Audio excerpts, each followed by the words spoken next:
நம்ம ஃபேமிலியில் உள்ளவங்களுக்கு பண்ணக்கூடிய கேக்கு, அப்புறம் நம்ம ஹஸ்பண்டோட ஃப்ரெண்ட்ஸ்க்கு பண்ணுற கேக்கு, அப்புறம் என்னோட ஃப்ரெண்ட்ஸ்க்கு பண்ணுற கேக்கு, இதுக்கெல்லாம் வந்துட்டு அந்த அளவு கஸ்டமைசேஷன் இருக்காது.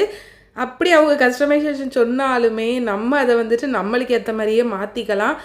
சின்னதாக ஏதாச்சும் சேஞ்சஸ் பண்ணினாலுமே நம்ம ஃப்ரெண்டாச்சே இல்லை நம்ம ஃபேமிலியாச்சேன்னு சொல்லிட்டு அவங்களாலையுமே எதுவும் சொல்லவும் முடியாது, மனசுக்குள்ளே திட்டிக்குவாங்கன்னு நினைக்கிறேன்.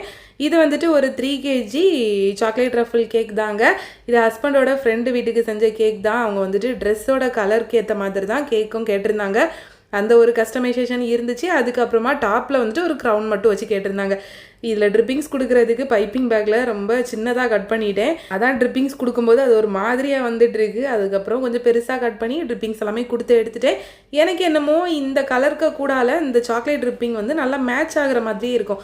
பார்க்குறதுக்கு கொஞ்சம் கான்ட்ராஸ்ட்டாக இருந்தாலும் நல்லா சூப்பராக இருந்த மாதிரி இருக்கும். ஃபைனலாக கஸ்டமர் கேட்ட மாதிரியே மேலே ஒரு க்ரௌனுமே வச்சு கேக்கை ஃபினிஷ் பண்ணி எடுத்துட்டேன்.